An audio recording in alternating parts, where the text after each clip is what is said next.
देख रहे हैं पंच न्यूज एनसीआर और मैं हूं आपके साथ मानवी ठाकुर। शुरुआत करते हैं आज की खास खबरों से।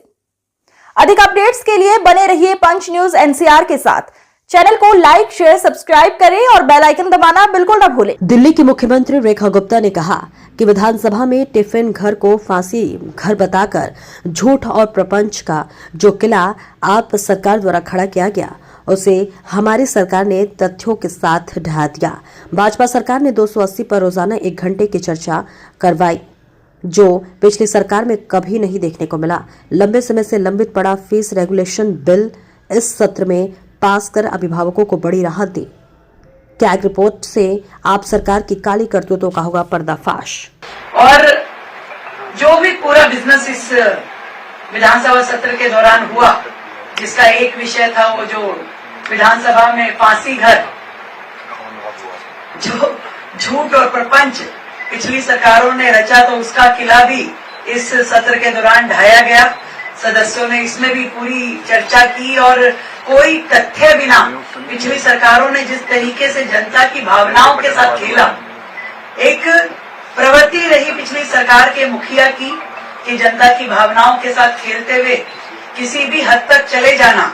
और दिल्ली विधानसभा की ये बिल्डिंग जो कानून बनाने के लिए है, जो जनता दिल्ली को चलाने के लिए थी, वहां उसे फांसी घर साबित करके उन्होंने लोगों की भावनाओं के साथ जो खिलवाड़ किया, वहां पे उस पाखंड का भी अंत हुआ। ये भी एक अच्छा विषय रहा।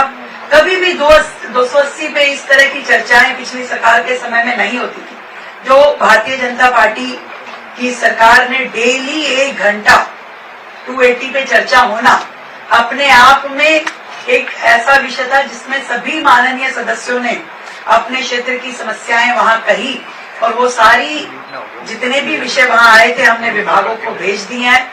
उनका जवाब उन सभी माननीय सदस्यों को दिया जाएगा।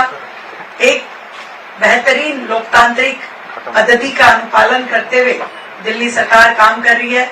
मुझे खुशी है कि शिक्षा के इतना बड़ा बिल जो वर्षों से लंबित था, उसको इस अपने पहले ही मानसून सत्र में हमने इसे पास किया और जनता को एक बड़ा सुकून इसमें मिला है। पूरी दिल्ली भर से पेरेंट्स का धन्यवाद सरकार को मिल रहा है। लगातार जनहित में अनेकों पॉलिसी रिफॉर्म सरकार कर रही है और इसी प्रकार आगे भी करती रहेगी। हमने कोशिश की कि हमारे ये जो सत्र हैं, ये सिंबॉलिक न रह करके इनको सार्थक बनाया जाए, सदस्यों की सहभागिता हो, पूरी उपस्थिति हो और हर व्यक्ति इस विधानसभा के माध्यम से अपना कर्तव्य पूरा करे जो जनता के प्रति उसका है। तो मैं आप सबके माध्यम से यही कहना चाहती हूँ कि ऑपरेशन सिंदूर से शुरू हुआ ये सेशन और सीएजी रिपोर्ट तक चला। 2 सीएजी रिपोर्ट जिस तरीके से पिछली सरकार की कारगुजारियां उसमें एक्सपोज हुई, किस तरीके से मिसयूज ऑफ फंड या फंड को जनता के हित में ना उपयोग करके उन्होंने गलत तरीके से जनता के बीच में जो प्रेजेंटेशन की कि हमें केंद्र सरकार से अनुदान की कमी रही, उन विषयों का भी हमने पूरा जनता के सामने और सदस्यों के सामने जवाब रखा। कब कब केंद्र सरकार ने कितनी फाइनेंशियल असिस्टेंस दी और दिल्ली सरकार ने उसका किस तरीके से दुरुपयोग किया। यमुना सफाई के नाम पे फंड मिला तो उसमें काम नहीं किया, अमृत योजना में फंड मिला तो उसमें कूड़े के पहाड़ इत्यादि का काम नहीं किया।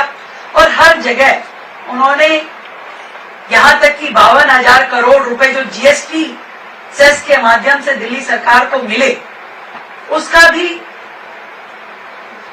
उपयोग का कोई यूटिलाइजेशन सर्टिफिकेट उन्होंने जमा नहीं कराया सरकार ने। इससे ये साफ पता चलता है कि पिछली सरकारें किस तरीके से जनता के पैसे का दुरुपयोग करती थी।